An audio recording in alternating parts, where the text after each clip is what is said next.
Well, hello, creatives, community, and kind folks. Welcome to RPG with DBJ. I am your host, DBJ. And sorry about the slight delay. We had a little technical difficulties. These are the things that come with the territory when we are a one man show. So thank you very much for being part of the show. Thank you. Today is World Building Wednesday, and I thought today we would go over some popular and not so popular non Dungeons and Dragons open gaming license system reference documents.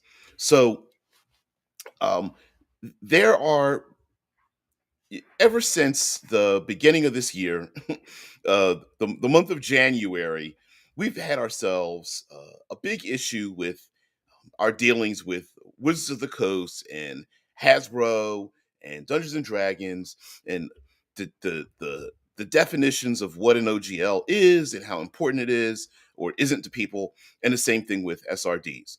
Now, the two big differences between what an OGL is and what an SRD is, we'll explain it. I'm going to show you some according to the very uh, the the thumbnail, that there are a number of uh, content creators out there who have opened up their game to allow others to make things for it. Now, having an OGL or an open gaming license is one thing. It means that that game in particular, other people can write for that game and they can create materials for that game. And whether it's creating adventures or um, designing new monsters, or if it's fantasy, creating spells, if it's science fiction, creating random charts for new planets or something like that. Now, an SRD is a document, usually electronic document, that lists the words and phraseology and rules that can be used, taken apart, or collectively and used so that you can use it as a framework in your own game. And oftentimes, an SRD is invaluable because it gives you, without an SRD, were you to begin writing things, oftentimes detailed in the open gaming license of the game you want to write for, they will say, well, yeah, you can create new stuff, but you can't use anything that's been pre-written. An SRD combined with or a system reference document combined with an open gaming license allows you to, like, in the words, the reference document, to reference a particular rule, how something is worded or called. So, for example, in Dungeons and Dragons, it thanks Z. So in Dungeons and Dragons, when you want to use the phrase saving throw or skill check or um, strength check or magic missile or something like that, you, when there's a word or phrase or series of words tied together that means a specific thing in a game, and an SRD or system reference document allows you to basically pull from it, put it into your own document, and you're done. Without that, it could be a little problematic in the sense of legalese. Thank you. That I've expressed before about my as a kid, my I I had a weird connection to, like, dictionaries and thesauruses. I don't know why I did, but I did. I love I just used to love, man, just so many different the way words are used. And it came from Dungeons and Dragons too. I mean, if you've ever read the original Dungeon Master's Guide, there were like, what, 35, 50 different pole arms. I was like, I don't understand any of this. And it was all like French and German and I mean, who uses I mean, the word initiative doesn't really come up very often in common parlance, but it was it was a common thing for me. All right, so I'm going to show you some.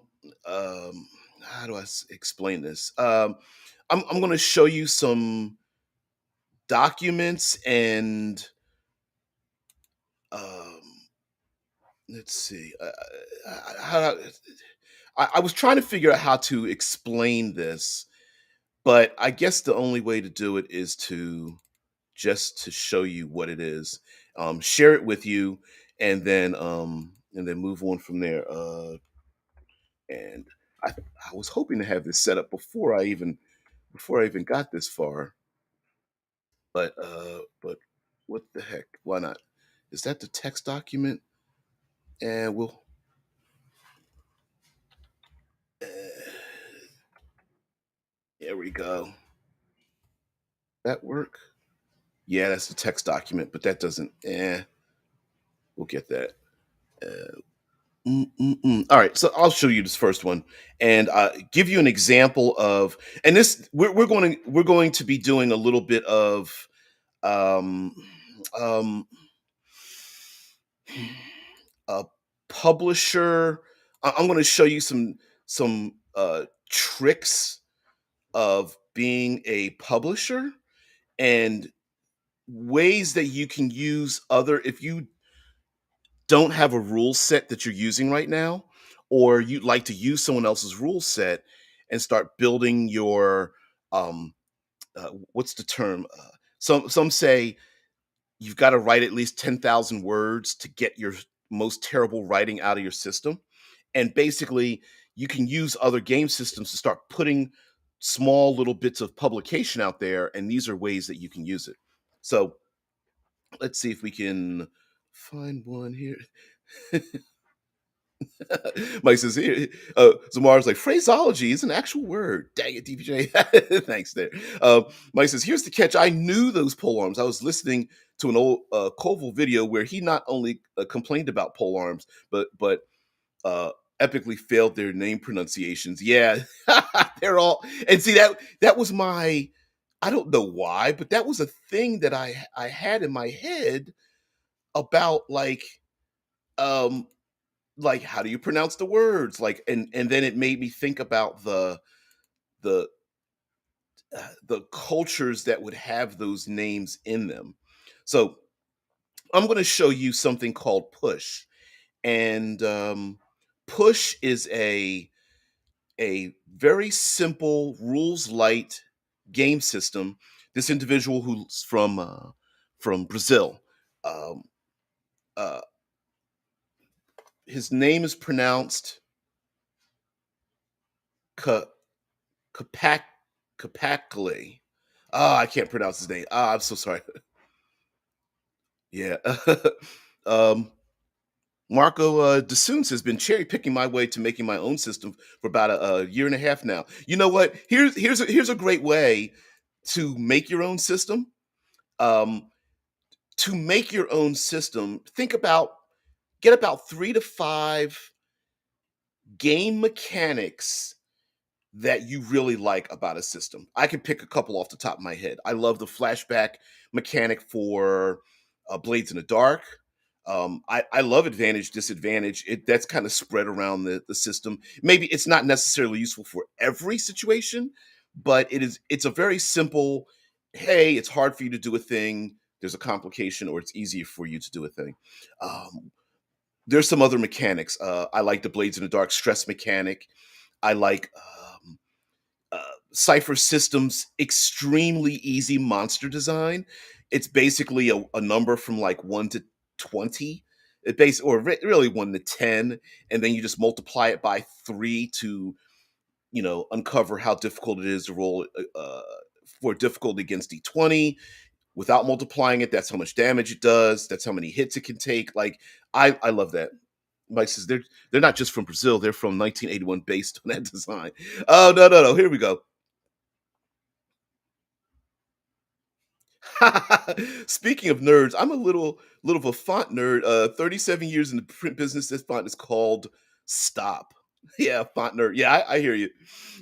There's you are quite all right with that part because this individual. Okay, so I'm sorry, I have to give you some background information because this individual was interviewed and gave some information. So in Brazil, it is extremely expensive and difficult to get translated tabletop RPGs into the country. Physical copies of them, very difficult to do that.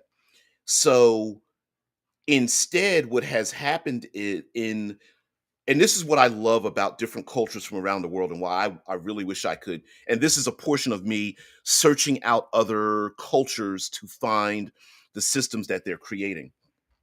So instead, in country, they would have these magazines, like spinner rack magazines with these 1 to 4 page role playing games printed in them because it was cheaper, it was in language, and it could be done very quickly. So it became this um, culture of role playing games designed with very um, simple mechanisms.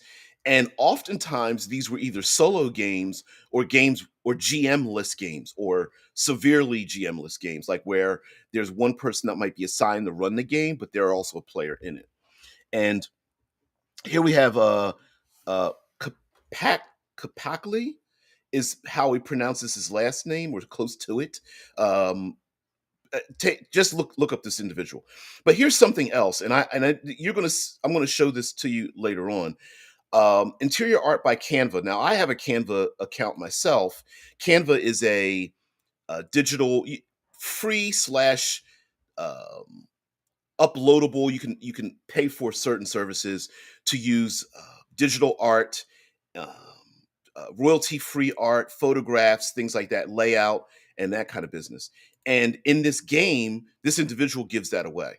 So there's a simple core mechanic for this game, and it's really cool because this is an individual who decided to create a role playing game, put it out there for free, and let you make up what you want.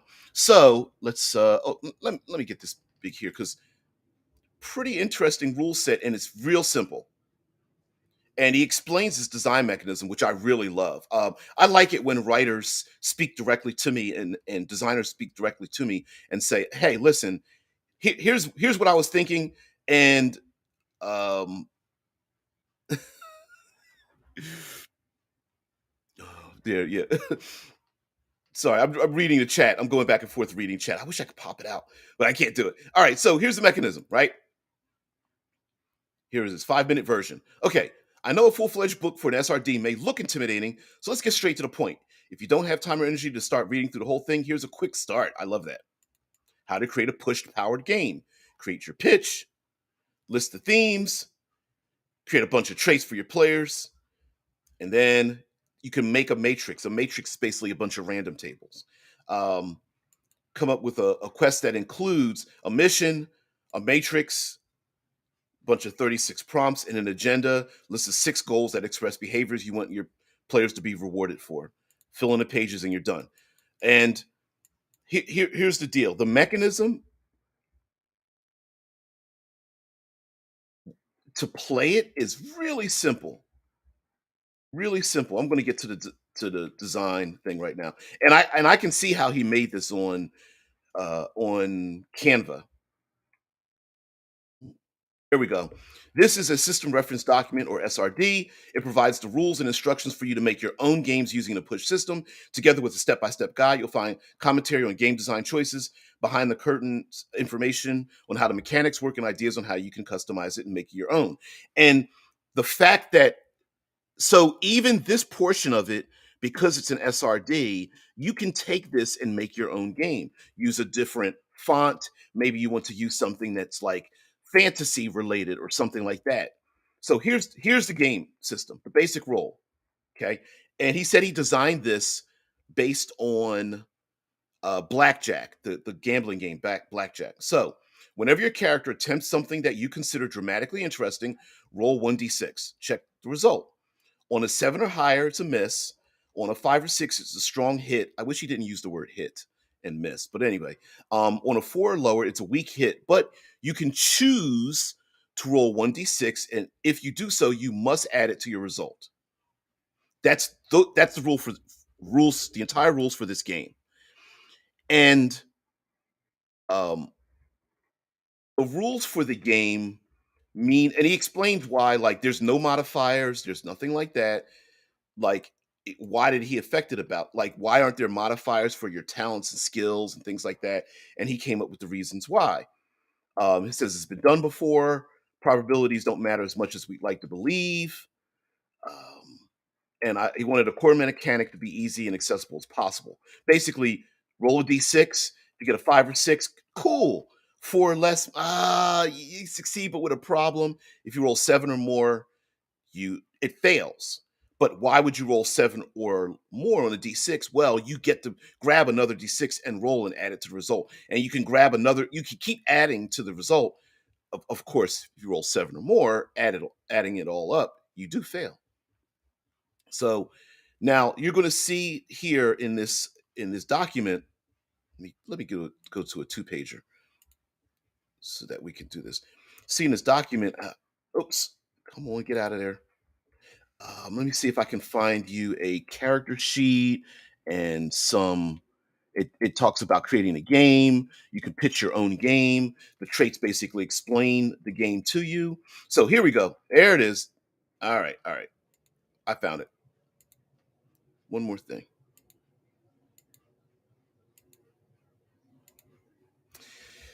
This is how the game, and he even comes up with a blank character sheet. I might even pull up my own Canva account to let you guys. Matter of fact, I'll do that. I'll draw up my own Canva account and show you what it is. But here we have a way to make a character. So each character has one gift, one upbringing, one bit of experience from through their lifestyle, and then down below we have another d6. You can randomly roll or have your players pick a mark that they have, a charm, and a bond in the world. Now you can rephrase this any way you want to. You can say, hey, in my world, it's science fiction. So instead of like a gift being like a fire whisperer or star blessed or an ancient soul, maybe a gift is cyber enhanced or psionically endowed or alien DNA or something like that. Like a descriptor, but you could kind of reinterpret it the way you want to. And if you want to make your own game and then produce it and sell it, you have a framework to use. Very simple, very easy.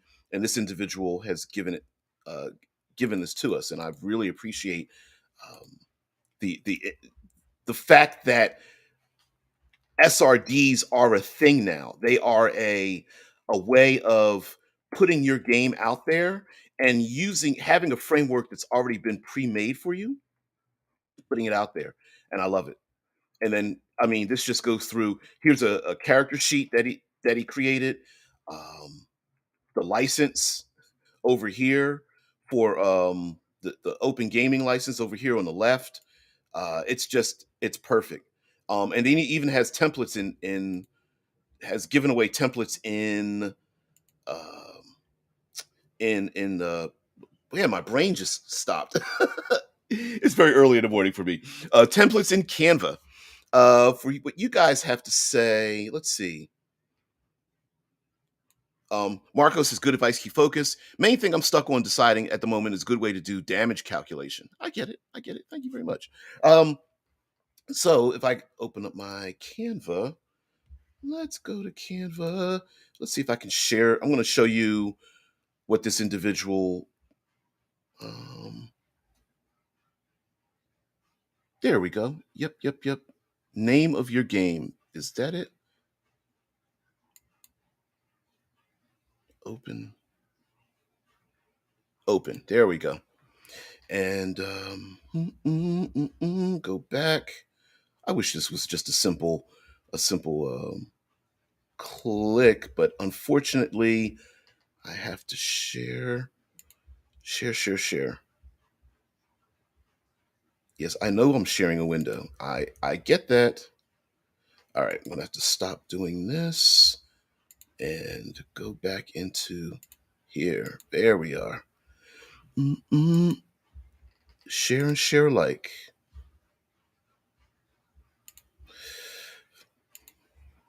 Now, oops. Let's see. I thought I. Yeah. That's it. That should be it. What happened?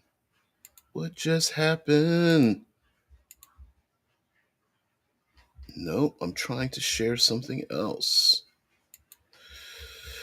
Oof. Um, no, Chrome tab. There we go. There it is. There it is. Okay. So right here, let me make it just a little bit bigger so you guys can see it and bring it up so you can see it. So right here, this individual created a document in something called Canva, and Canva is an editable document service. And I use Canva for my thumbnails. You're able to bring in import artwork. You're able to import photographs and logos and all that kind of stuff. And so here is it's actually a two-page game. Has the rules in it. Here's the basic how you roll the dice. It gives you the themes, and most of this is blank. Okay. Um, we have how you make a character right here. For example, right in this area up here, we have name of your game. And you can type in the name of your game, change the font around, the size of it. Let's see if I can do that right. Oh, it's view only for right now. View only mode. Name of your game, you can put down, and you could change the titles of these too. The gift, the mark, the upbringing, the charm. You don't have to keep that at all.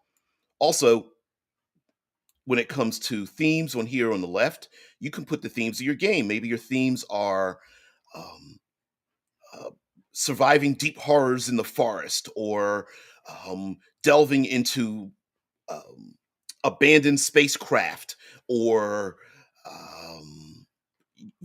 surviving in a I don't know, survival in a post-apocalyptic modern world or something like that.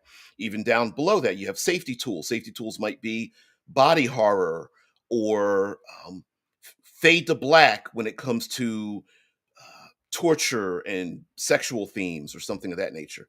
Uh, even for characters, you can tells you about how to make a character, and even on complications. Like if you, according to the rules, if you roll 4 or lower, it's a weak hit. You get what you want, but there's a cost or a complication. You can choose to roll d6. If you do so, you must add it to result. And under complications, for weak hits, you can give someone a complication, and then it gives example complications, but you can get them more specific for your world. Like a character is negatively affected, a character is put in danger, a character loses or breaks something here on the right. But you could be specific, like a character is assaulted by a psychic attack. A character suffers a supernatural insanity. A character is traumatized, right? Like you could start doing that if you want to do like eldritch horror. Down below that is how to play. And you have a quest. It gives you like push power games or quest oriented. You just erase this, type in what you want. Agenda, not agenda like we think of politically, but an agenda is do something meaningful in your game's intent. For example, there might be goals like achieve the goal without murder killing anyone, or um, what's something other than action oriented. Um, Helping NPCs reconnect with their families, something like that, like different little random agendas that may have to do with the mission that they're on. And then there's rewards, like, how do you have character advancement? Well, get +1 new trait for the first, third, and fifth goal achieved by the group, and get a +1 trait upgrade for the second, fourth, and sixth goal achieved by the group, and explains what that is. And then Over here is your matrix, and a matrix is basically a couple of random tables to start your adventure. Like you can number one could be what do they need to get? Like what is the goal? Get the documents, save the people, stop the bomb. And then as you go on with two, three, four, five, you start complicating it. Like what are complications? Who are the enemies involved in it? What do they want? Or what will they do? Things like that. And lastly, we have a character sheet, and the character sheet is dirt simple: name, pronouns, age. You start adding some things where the dots are for your gift upbringing and such, and that's it. Lastly, let's see if I could show. Let's see, do I have a way to show this to you? Let's see. Let's bring this down just a little bit. Mm, mm, mm, mm, mm, mm, mm, mm, mm. I don't know if I can. If you Let's see if I can show one last thing to you. One last thing I will show to you is that some people will even go through when creating an SRD. They will go through and how do I explain this? They will give you. This is going to be difficult for you to see. They will even give you a logo so that you can use that logo to attach your game that you created using their system and use the logo to promote the game. This it looks pretty dark, but it says push powered, and there's a blackened version of this, and there's also a white version of this with a clear background. That's why the background is actually this very dark gray. So you can attach that to the cover, the front cover or the back cover of your game. Much like saying like powered by the apocalypse, or you see this in a ton of games where it'll say like fifth edition on it, right? That's not something that was given to people who make fifth edition aside products. Actually, what happened was they WotC's never really considered their game fifth edition. We call it that, and so that that edition or fifth edition of the game is just a method of saying like this game is compatible with that other one, and it makes it easy to to produce your game, tell people what game mechanism it uses, and also basically shouting out the person who created this thing in the first place for you to be a publisher.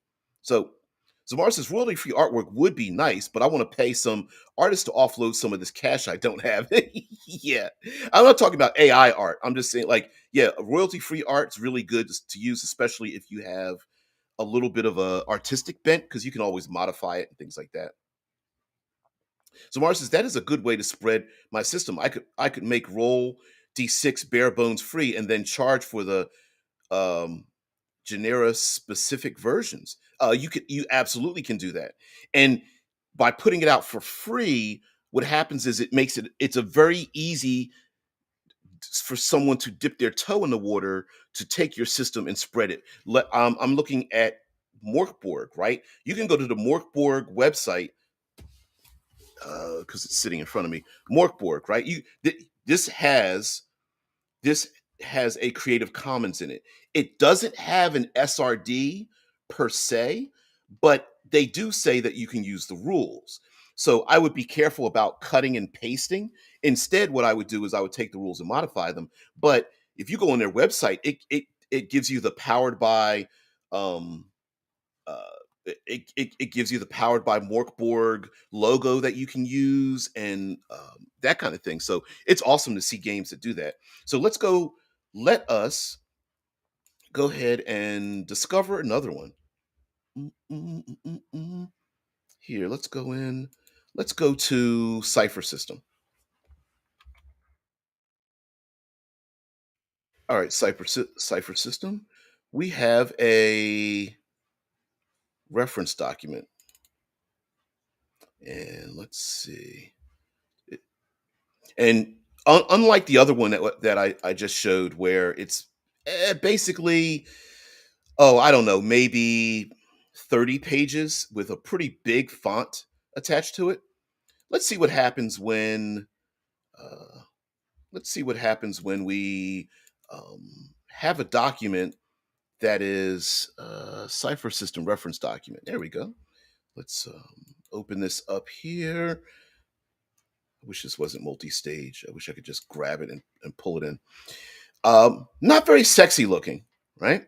A lot of times when you take a look at a reference document, oftentimes, yeah, it's got that like, um, let's, let's turn this down. And where is the document? Nope, we don't need that anymore. We need this document. There we go.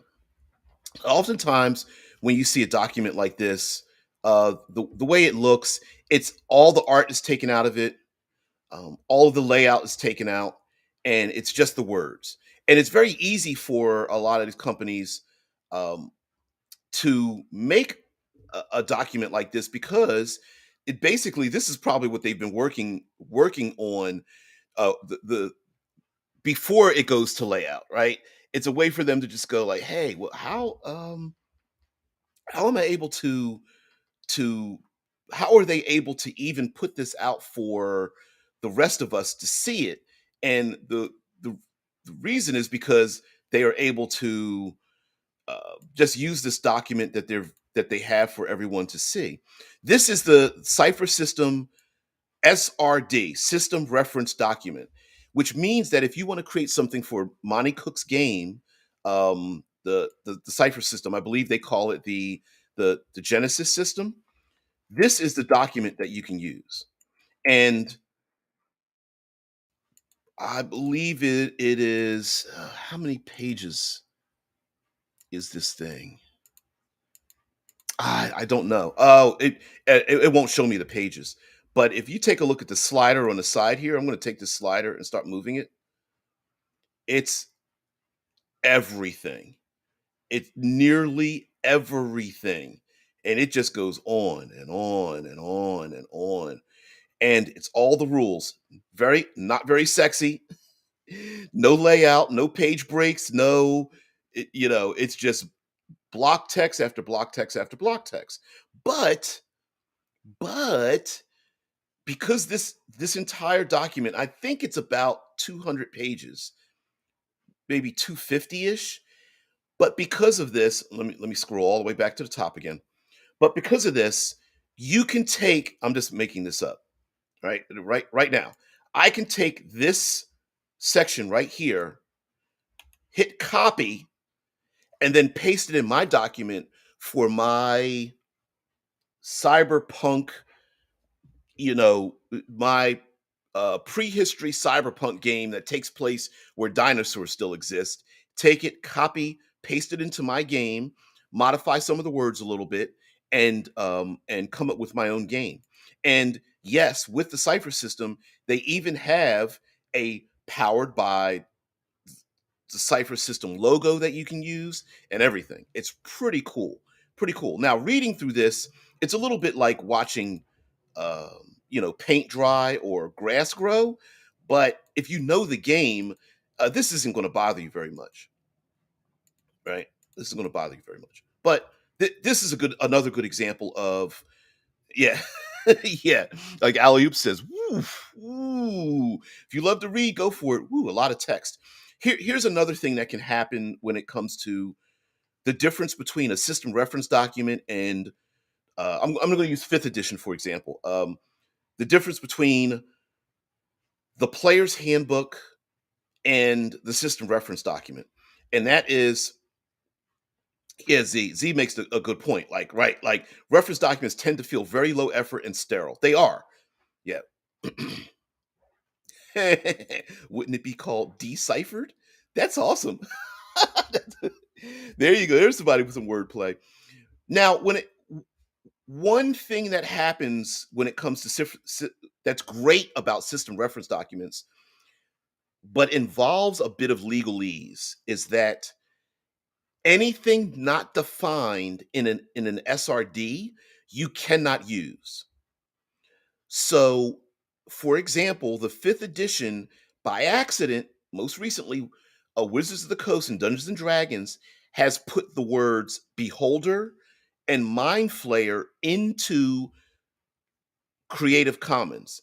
And some people were rubbing their hands and going like, "Woohoo! We can use beholders anytime you want." No, you cannot. No, you can't.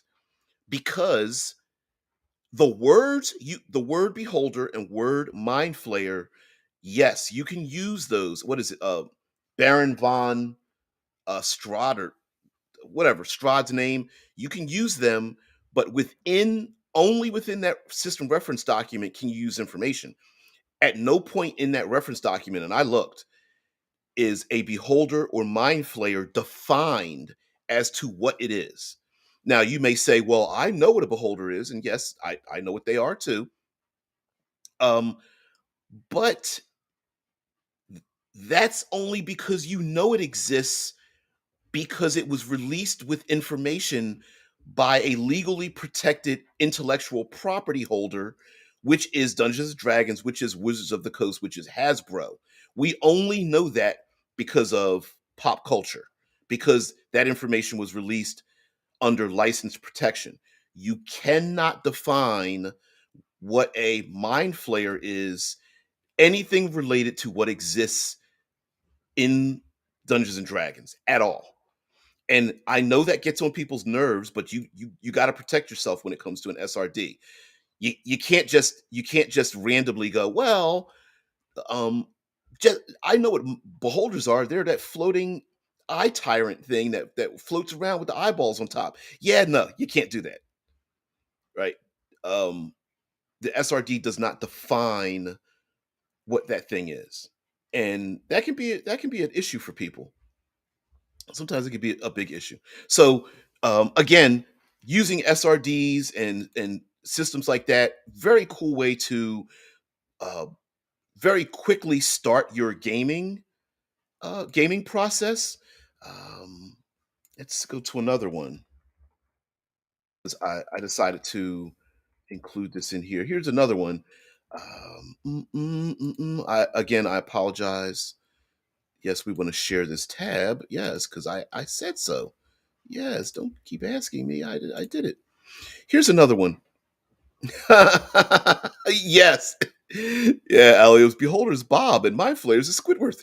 Yeah. Well, you say that, but you could kind of be sued for that.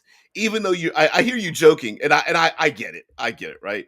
But there's nothing about the word mind flayer that makes us think of specifically a humanoid with tentacle things coming out of where its mouth should be. We only know that by osmosis and circumstance, and every bit of information about a mind flayer is legally owned by the IP holder. Same thing with beholders. Same thing with them. So yeah, you can't do it. You can't do it. You could use the word. You can't reference what it exists. This is another rules light system called Trophy. There's a game called Trophy Dark, and this creator also created something called Trophy Gold, and it is a tabletop role playing game of dark forests, doomed treasure hunters, and a world woven on a loom of rumor, history, and myth. And essentially, this it's a weird thing. This is kind of a downfall game.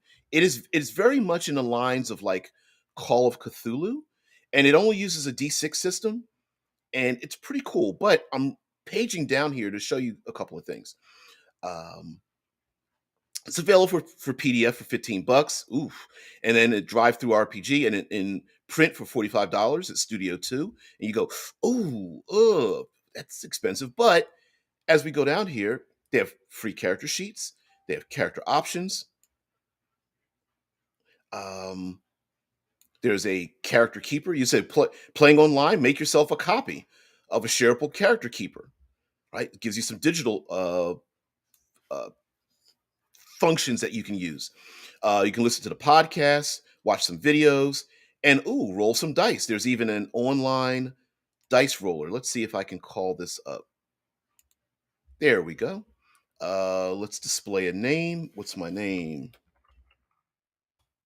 Oops. Let's put in we'll do that. We'll save that up.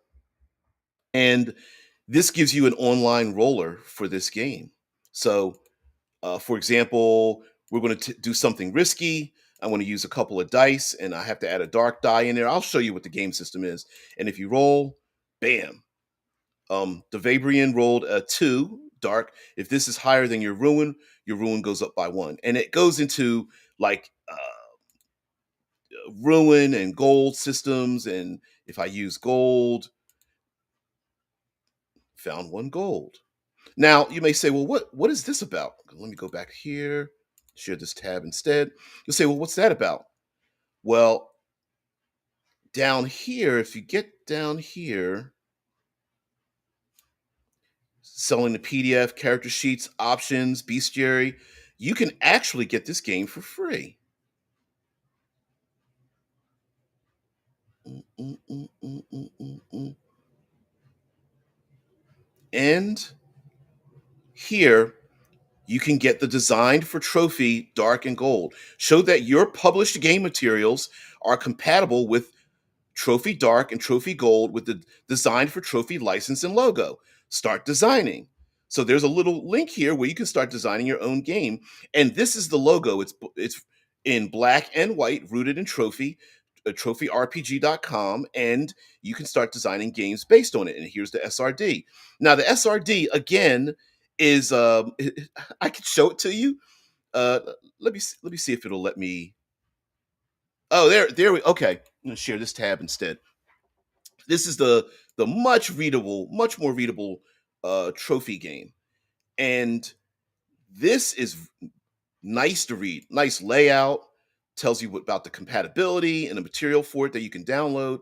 The licensing tells you about the Creative Commons attribution license, the requirements. A lot of times you'll see a they will ask you to put this license to copy and paste this into your book. I think for something free, that's a simple thing to do. You know, show that you, well, by law you have to do it, and also listen, you know, give credit where credit is due. Also, here are the rights.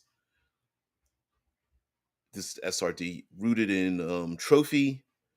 Here are the black and white text logos and the systems. I like PNG because it's very easy to snap them into my Canva account. Here's the hacking trophy. So tells you about hacking and what the game is about, so that you don't unhack a thing that the game is about. Like for example, trophy is about decline. Characters tend to degrade over time or have some precious resource that they're gradually losing, or a negative resource that they're gaining. If your game is about characters becoming more and more powerful, then you might want to try a different system. Tells you that right up front. Talks about skills, ritual, and ruin. Ruin is like the hit points of the game, I guess. But it's not hit points. It's psychological downfall, losing relationships, things like that. The dice system, the tokens, the SRD, and it goes into here. And again, with the SRD, you can copy and paste this right into your own document. Boom, boom, boom. The game system isn't complicated, but it's a little involved, right? So you take one light die. You're going to need a number of d6s. Basically, black versions and white versions, so you have two different colors, essentially a positive, negative color. Take a light die if the task is something you would be able to do because of one of your skills or a piece of equipment. You only get one light die here, even if multiple skills or pieces of equipment apply. If you don't have any relevant skills or equipment, then you can't take this die. Okay. So let's say you have a sword, or you have a skill survival or intimidation or something. Take another light die for accepting a devil's bargain from another player or the GM. A devil's bargain are complications that happen no matter the outcome of the roll. You can only accept one devil's bargain. So basically, you're going to get a complication whether you succeed or fail, but you get another die to roll. And then add a dark die if you are risking your mind or body to attempt the task. So that could be physically running, jumping, swimming, attacking something. It could be your mind, your insanity, your resolve. You're stressing yourself out. You must include the die whenever you perform a ritual, which is kind of like magic, or if the GM declares that it applies. Roll the dice, and then it says if your highest die is 1 to 3, you fail and things get worse. If it's 4 to 5, you succeed, but there's some kind of complication. If it's 6, you succeed. Describe how you do it. Okay. Um, if your highest die is a dark die, then the dark die is higher than your current ruin, mark 1 ruin. When you mark your last ruin, you are lost. And so that's how the game starts to go down. A ruin is kind of like hit points. If you roll the dark die and that's the one that gets you successful, you succeed, but your ruin level starts to go up and it goes from 1 to 6. So that's basically how the game goes. And then it's Devil's Bargain, which is kind of the basis of the game, where players of the GM can go, "Oh, I know you want to succeed. You can succeed, but your relationship with the noble family declines." And you're like, but I need to get out of this pit before the creature comes, so I'll take that Devil's Bargain. And then there's a help roll. Other people can offer you a die, contested rolls, the hunt, going on the hunt, monster hunt, and there's tokens and things like that. Anyway, that's the game system. All of this you can use. You can download the SRD in its text format. I'm going to show you the pain of this, and then we're going to get out of here, right? So that's the. Let's see if I can find. That's the download. Where's the text document? I'm not going to show it to you because it's pretty horrible. It's all of this without even any page breaks. Like there's it's just a big block of text. It doesn't even have a separation in it. It's pretty terrible. It's pretty terrible. So yeah, this is a game called Trophy, and it's about decline. And you could do this as a horror game. Um, this person created a Trophy Loom. It's a system agnostic book. Pretty cool system. I'm going to go to another SRD in just a minute, but let me get back into the chat and see what the heck's going on here. Um, Zabar says, Beholder, a creature used to witness events and activities. Like a cat, it slinks through the dark corners and reports such as activities to its master or to an enactor. See, there you go. There you go. Yeah, there you have to redefine it. Yeah. Yeah, like Mike says, you can use the word beholder, but you cannot mechanically incorporate a beholder into the product at all. It literally is against the law. You could get sued for it. Now, have I received books where I see people trying to skirt the line on certain things like that by using non SRD materials, but publicly available materials through IP? I've seen that. Mind Flayer, a being wearing a skull on its head, uses psychic powers to strip the surface of your mind and drive you insane. Sure. Yeah, yeah, yeah. Oh, you can do that. You can have a psychic creature. Yep. Um, Absolutely. Mike says, I heard about Trophy for the first time last night, and here we are talking about it again. The universe is saying, check this out, apparently. Um, and again, it's free. Right. When I say it's free, you have access to the online system and how to play it. And I've been listening to some of the podcasts, and it's pretty cool listening to the designer and what the game is about. Yeah, I've been listening to it. Here's another one that I can show you. That let's see, we go into our um, Cypher System. Oh, Monad. Let me show you guys Monad. Monad is an Italian. Uh, there we go. Let's open this up. And let's open up the let's open up the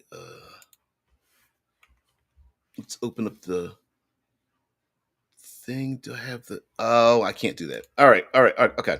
So there is a game called Monad Echo, and there's an SRD for it, of course. You guys know me. I'm gonna show the game. No, I want to show a window. There we go. Let's share this out here. And this game, Monad Echo, is for free from World Anvil. So I know you guys have heard of World Anvil. World Anvil is the online um, information system to world build. A World Anvil is really big, and it's from I think it's based in Italy, if I'm not mistaken. And anyway, World Anvil has come up with a number of live plays using this system, and I've actually they have a Kickstarter or had a Kickstarter for a game called Dead Air Seasons that I backed about a post-apocalyptic world. There's another one called Valraven. I believe it's for far more medieval style. And this game system, again, you could see right in the title, Monad Echo SRD. And again, this 115 pages, and you can use this for your own game system. You can download this, it is free, and you can download this and begin the game. This, what I like about this particular game, and this is translated from Italian. So if there's some phraseology, there you go, Z. If there's some phraseology that's a little bit off, it's just because of the translation. I wouldn't worry about it too much. Um, but it is a publication of World Anvil, and it gives the conditions of use here down here at the bottom here. Monad Echo SRD is a publication of the World Anvil. See page 4 for conditions of use. And then it gives you the links and things of that nature. Now, what I like about this system is, strangely enough, and I've never seen this before, it is a game system that encourages you not to roll the dice. And when I say that, I'm talking about directly to the players. The players are not going to want to roll the dice, not going to want to roll them at all. So in this game, what you really you need 3 sets of d6s. It's a dice pool system, and you need 3 sets. I'm going to use the colors red, yellow, and green to describe a basic roll, a roll where you have it like some sort of advantage, and a roll where you have disadvantage. So green is advantage, yellow is basically your basic roll, and red is disadvantage.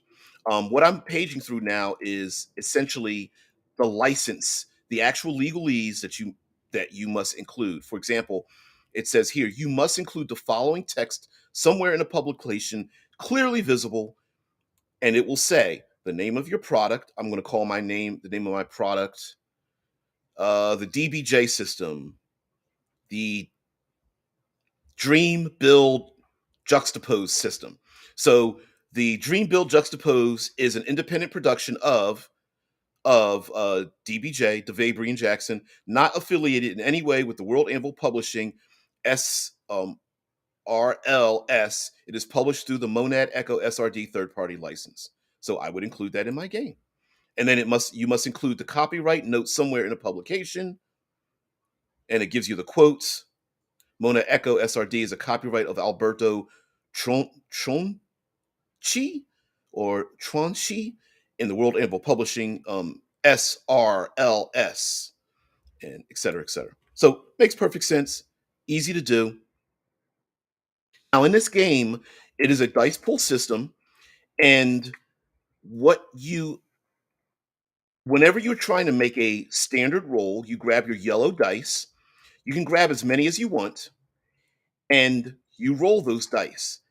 If you roll 2 or higher, 2, 3, 4, 5, 6, you succeed. Right? So you're like, wow, that's easy. I'll grab as many dice as I want. They do put a cap on it. They say, well, 6 should be your cap, right? But here's the deal: if you roll a 1, you failed what you were trying to do. And what I like about the monad system, the trophy system, the push system is they use a terminology called "you get what you don't want." Right? Sometimes you might not fail, but instead you get what you don't want. So, for example, is let's say you're trying to pick a lock for a chest or a safe or a door, and you fail the roll. Like traditionally, you roll the dice, and the dice do not come up in your favor. Instead of saying you fail to pick the lock, instead you you succeed, but you get what you don't want. Maybe you trigger an alarm and the guards hear you and they come after you. Maybe you open up the door, but there's a mechanism on the other side that destroys the thing that you wanted to get. You succeed, but you get what you don't want. Maybe you open up the chest and find out that the important documents inside are gone, missing. So in Monad, you really want to try to you don't really want to roll too many dice because if one comes up, you get what you don't want. And mind you, this game is 115 pages long. It gives you sources of inspiration. I'm flipping through the Monad Echo here. Um, it talks about using keywords and adding things to the basic role, basic rules, and it's very narrative based. This is very, I want to say, it's very fate like. So there's only the only basic rules in this game are basically position and defense checks. You can suffer wounds if you do not succeed on a roll. You can spend soma. Soma is like inspiration. And then for the rest of the game, you do have descriptors. Descriptors tell you what your character is, whether you're a hunter, you are a socialite, you are a noble, you are a street urchin, those kind of things. There's gifts. Gifts are basically like whatever kind of game you're designing. A gift could be cybernetic arm, it could be magic, it could be psychic abilities, shape changing, whatever. There's some information management for your PCs, whether you have to record things like arrows or how many times you use your psychic blast or how many rituals you have, things like that. There's some threats and NPCs later on in the document, and marking the game time, such as scenes, interludes, and exchanges. Now, if you have something in your character, a descriptor, you get to roll some green dice. And green dice, they do fail on a one, but you suffer no consequences for it. Just nothing else happens. So if you have a descriptor of athletic, you want to grab that green die, jump across the rooftop. But if you roll a one, you don't fall to your death or twist your ankle or anything. Maybe you jump across the rooftop and you land on the other side, but you hold on by your fingertips and you scramble up to get to the other side, right? That's what happens. Like you succeed, but maybe not the way you want it to, but at least you're not going to get hurt. You're not going to suffer any wounds or anything like that. In this game, they call it wounds, but it's both mental, physical, psychological, uh, social disparities and things of that nature. So let me leave it right here. And then you can roll red dice, and red dice are downfalls. Oh, Devabrian, yeah, my I never knew how to. Yes, I don't, I don't, I don't tell people how to pronounce it because it just gets into a whole thing.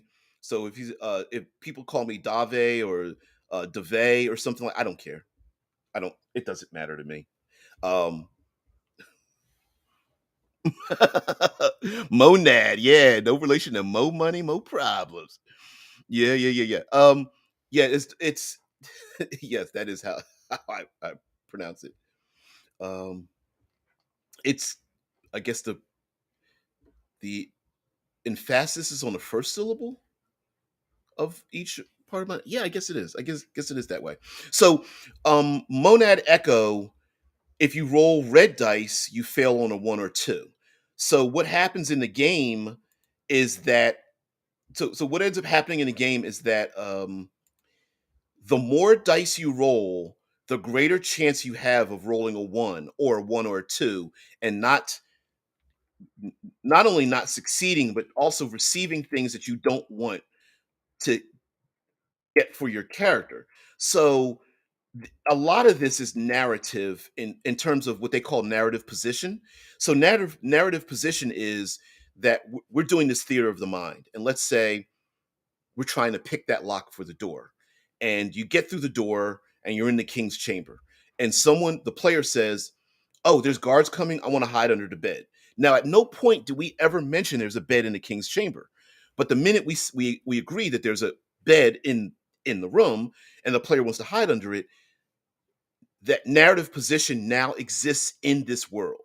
So every time the players and GM keep adding things to the narrative, then you can use your narrative position to navigate through the world. Now there's a bed. Could you flip that bed over? Hey, if there's a bed, maybe there's a storage like a wardrobe or something for clothing. Could I move that and move that in front of the door to keep the guards from coming in, right? And as we're adding props to the world, there's positioning in it. So if you move the wardrobe in front of the door, now all of a sudden the guards have a harder time getting into the door. Now, we didn't know at no time when we started, when you wanted to break into the room, did we know what was in the king's chambers, but a player could say, "Hey, is there a wardrobe in here?" Well, me, maybe as the narrator, I go, "Well, it makes a lot of sense, right? You got to have some clothing. So, yeah, there's one in here. Maybe their servants have a couple of them in here, and the servants dress the king or the noble family or something, right?" So, a lot of it is very narrative. And you kind of don't want to grab a bunch of dice because, again, yes, if you roll a 2 to 6 on a six-sided die, you succeed. That's great. But if you start grabbing 3, 4, 5, 6 dice, you're gonna there's good chance you're gonna roll a one. And if you have a disadvantage, and a disadvantage may be like, um, a guard sees you run down the hall and recognizes you as a notorious thief, right? So maybe you're, as an infamous thief, you have an advantage to intimidate people and get what you want, but it also can be a drawback. So as a narrator, I might say you got to pick up a red die, and that sounds kind of backwards in some ways, to grab more dice when you are at a disadvantage. But the point of it is, as a narrator, and you're getting yourself into trouble, you're getting a lot of these stacked conditions, you may have to start grabbing more red dice, which means you fail on a one or two. So you're going to fail more often by rolling 3 red dice than you would rolling 1 red die. So again, this game, Monad Echo, a basic system used by World Anvil, and it does have a powered by world. I think it's at, is it at the end? I'm gonna go through a lot of this stuff. There's a little. I'm surprised they even threw some artwork in here. I'm real surprised they bothered to throw artwork into an SRD, but whatever. Um, this is part for combat. Players are more likely to have fun when they are encouraged to seek and narrate narrative creative solutions and to take advantage of narrative positioning to gain advantages and additional effects in combat. So, in other words, this system is not really about, I roll the dice and hit it with my axe. Uh, there isn't anything like that in this game. Instead, it wants you to duck under the bed, swing on the chandelier, use the narrative that we've all created together to do interesting things, right? Like, instead of striking, again, picking up your axe and hitting the guard about the head and shoulders, you may say, I run down the aisles of the library, and I'll slip between the racks of books and push the racks of books over so they tumble over like dominoes to trap all the city guard.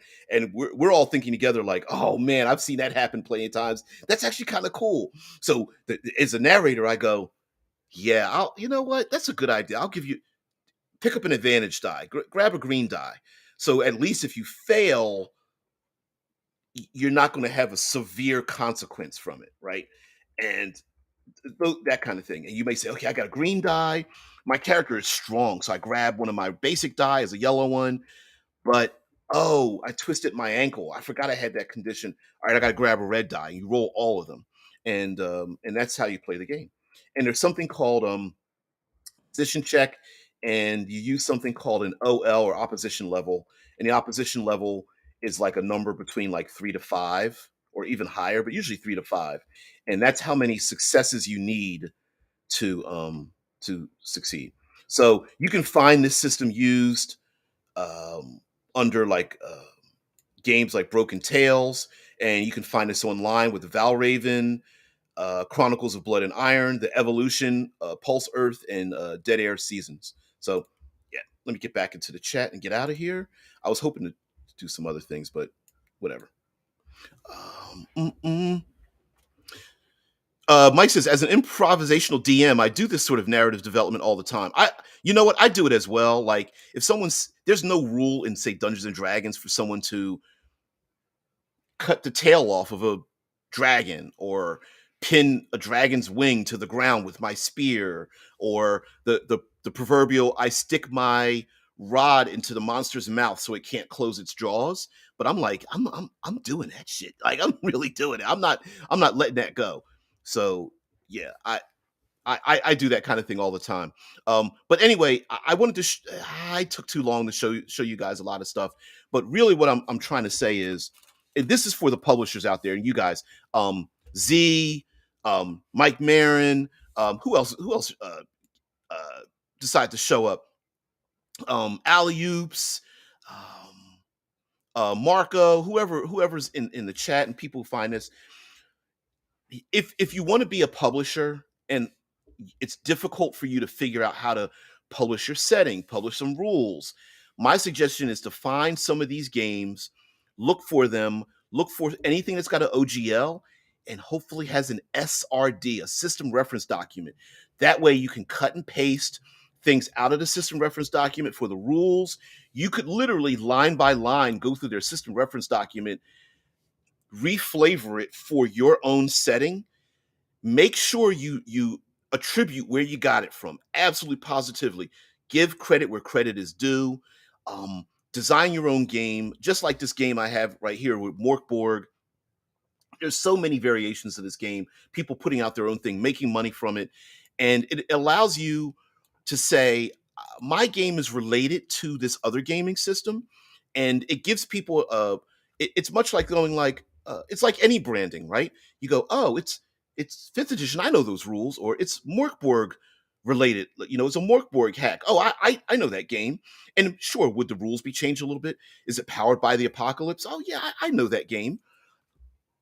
Allows people who want to check out your game to go, oh, and also a high tide floats all ships. So if you make a powered by the apocalypse game, even though I know there's dozens, hundreds, are there thousands of them? Maybe the high hundreds, high triple digits out there. It can raise that up.